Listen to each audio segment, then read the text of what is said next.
আসসালামু আলাইকুম গাইস, আমি হলাম টিকটকার প্রতিবাদী থেকে অবৈধ সাংবাদিক। আমি এখন যাচ্ছি অশ্লীল দুই মা ছেলের ইন্টারভিউ নিতে। তাদের খুব মান সম্মান, রাস্তাঘাটে বেরোলে তাদের মা ছেলে দুজনকে একসাথে গালি দেয়। আমি এখন যাচ্ছি লুচ্ছা আমার বাপের কাছে, আর লুচ্ছা ছেলে এই ভাইয়ের কাছে যাচ্ছি। চলুন আমরা চলে যাচ্ছি। টিকটকার জন্য আমি বাতি যা ঠিক মতো প্রস্তাব করতে পারি না। এই হালার ভূত হালারা, তোরা ভিডিও ধর। আমরা যাকে খুঁজতেছি সে এখন মুইতে বসেছে, টাঙ্কি খালি করতে। হালার ভূতের তোরা টিকটকার প্রতিবন্ধী মাথা চোদার জন্য আমরা প্রস্তাব করতে পারি না। একদিকে গেল আমরা তো করতে পারি না। তোদের সমস্যা কি? কাকা, আমি হলাম টিকটকার মাঝে টিভি এমজি অবৈধ সাংবাদিক। এমজি টিভির সাংবাদিক বা মাঝি টিভির সাংবাদিক, তাতে আমার কি হয়েছে? তুই আমার কাছে কি জন্য এসে ওটা কর। কাকা, আমি শুনছিলাম এই বাড়িতে মা ছেলে অশ্লীলভাবে টিকটক করে, তাদের কি বাড়ি এটা?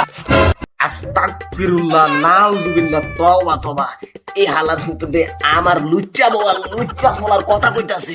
আস্তাগফিরুল্লাহ। ঠিক আছে, বলতাছি অগর দিয়া তোমার কি দরকার? এই লুচ্ছা দুই মা ছেলের ইন্টারভিউ নেব, ওকে মান সম্মান কিরকম? আরে ভাতিজা, অনেক মান সম্মান। তবে বাইরে বেরিলে তোর মা ভূতরে সবাই এক লগে গালি দেয়। ছোট থেকে বুড়া, বুড়া থেকে ছোট। ওর আপনার কি হয়? না না না ভাতিজা, ওর আমার কিছু হয় না। ওর মার লগে আমার কোনো সম্পর্ক নাই। ওর মা আমার কিছু হয় না। কি গো তুমি এখানে কি করো? তোমার নামে থালা বাসন দিতে পারেছি। আরে কাকা, এটা তো সেই লুচ্চা বেটি। আমারে শুধু লুচ্ছে না, তাহলে লুচ্ছে মাটি দিলে আরো ভালো হতো। এভাবে দিলে তো আরে ভালো হয়। এইভাবে দিলে কি আমাকে লাগবে? ফুলে দিলে আরো বেশি লাগবে। আজকে খাইছি। আমার তো রাস্তাঘাটে সবাই খায়, তোমার খাওয়া লাগে না? এটা বল আপনার কিছু না, আপনাকে ওগো বললো কিলে? আরে ভাতিজা, এটা তো ক্যারেক্টার লস। এটা আমার বইটা কথা যাবে না, তাহলে মানুষ মানুষ করে দিই। এখন আমরা যাই দুই লুচ্ছা মা ছেলের ইন্টারভিউ নিতে। চলো আমরা একটা টিকটক করি। নতুন একটা টিকটক ইভেন্ট আইছে, বুঝছো? আর গান আইছে, আমি পারি না আর ফাদি না, আমি কেন ফাদি না। আমরা গান নিয়ে লোকে টিকটক করি। টিকটক করবা? ও আচ্ছা, আমি তাহলে অন্যটা খুঁজে নিই। আচ্ছা ঠিক আছে, চলো আমরা নাচি। আমি পারি না আর পারি না, পাশে বন্ধ আছে না। এই আমি পারি না আর পারি না, পাশে বন্ধ আছে না। আসসালামু আলাইকুম। আচ্ছা, আসলে বেগুন মানে কি? আপনার ঘরে সালাম দিলে সালামের অসম্মান নেই, এই কারণে কইছি আসসালামু আলাইকুম। আচ্ছা, আপনি কে না? আপনি যে আমরা এই জায়গায় এসে আপনি কেনা? আমি মাগে টিভি সাংবাদিক থেকে এসেছি। আরে আমগুলো এই বাড়িতে রেড সাংবাদিক ঢুকতে দেওয়া যায় না, লাল আন্ডারপ্যান্ট করা সাংবাদিক। আরে আমি টিকটকার সাংবাদিক। তাহলে ঠিক আছে, তাহলে ভাই সে বহেন আমরা তো টিকটক করে বেরোলেছি, বুঝছেন? আর আপনি আমার পাশে এই মাঝখানে বসেন, ঠিক আছে? খুব ভালো হইব। আর শোনেন, আপনি কি জন্য আইছেন? আপনার ইন্টারভিউ কি দিতে? ইন্টারভিউ আচ্ছা, কি সম্পর্কে আপনি ইন্টারভিউ দিবেন? তাহলে কল তো দেই। আপনি কিভাবে ভাইরাল হয়েছেন?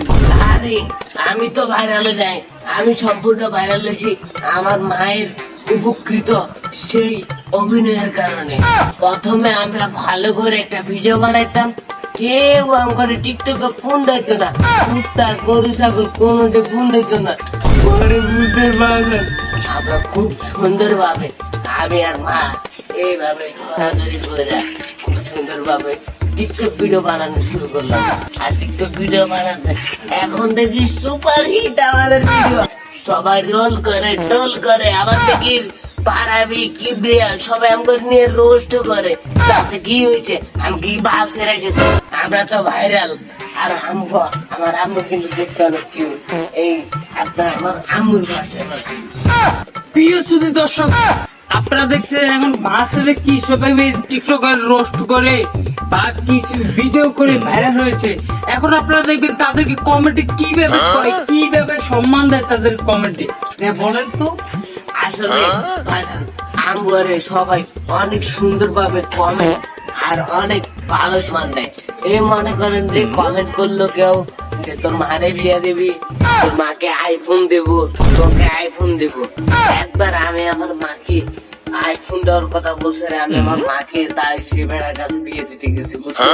পরে আমুনা আমার একটু তাপন দিছে। কি কারণ তাপন দিছে? ওই বেড়াই কইছে আমার একটা আইফোন দিব। পরে আম্মু তাপন দিছে যে কইছে যে তুই একটা আইফোন নিবি কা, আইফোন দুইটা সাথে পারলি না, বুঝছেন? আর রাস্তাঘাটে বাইরে তো আমাদের প্রচুর সম্মানের ঠেলা ঠেলি, সম্মান বাড়ি ছুতে পারি না, ঘরে ছুতে পারি না, বস্তা করে কান্দে কান্দে নিয়ে আড়ি সম্মান 2 কেজি বিক্রিও করছি, কেজি মাত্র 20 টাকা, বুঝছেন? আপনার লাগলে 2 কেজি নিয়ে। আমার লাগবো না টিকটকারের সম্পর্ক। এই সম্মান আমাদের প্রচুর সম্মান, মনে করেন যে সবাই সম্মান দিয়ে বাড়িলে মা ছেলে ধরে একদম এই দেখেন কিছুদিন আগে আমার চুল নেড়া করে দিলে আমি কুচু কুচু হয়ে চুল উঠতেছে, আমি কি করব? আচ্ছা আপনারা টিকটকাররা কি কি পারেন বলেন তো? আসলে বাজান আমরা টিকটকাররা সব পারি। এই মনে করেন যে রাত 1টা করে ডিম পারি, 12টা বাজে বউ ফিরেতে পারি, আবার বুড়া বেড়িয়ে বিয়েও করতে পারি, মা ছেলে হস্টেল ভাবে তো বানাইতে পারি, আর এগুলো করে আমরা আবার দেহ স্বাধীন করতে পারি। তা আবার সেটা ঘুমের ঘরে, বুঝছেন? আমরা বিছনায় প্রস্রাব করে বন্য হয়ে গেছি।